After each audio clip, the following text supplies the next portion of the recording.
You know, I've had a number of people say to me,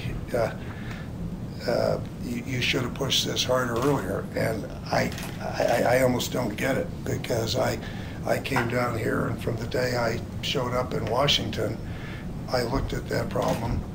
There is no doubt that there was systemic risk.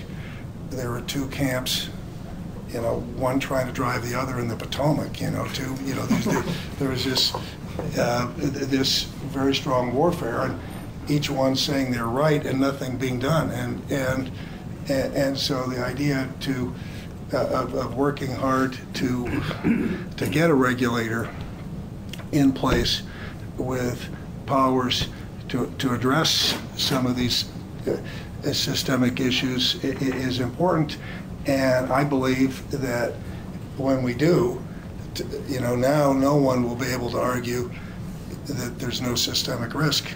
There's clearly that recognition broadly, and so I think that we'll have the regulator in place, and we'll be able to have a very serious discussion about what's the best way to address this and deal with these entities going forward.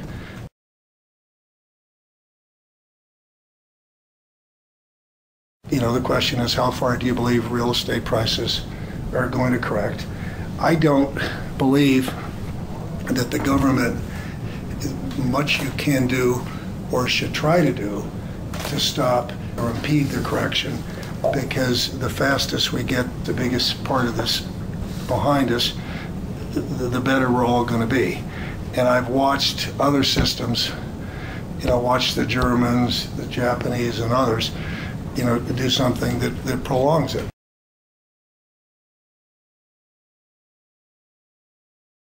My job is to be all over the issues and the problems, and there are plenty of things you can look at to see progress.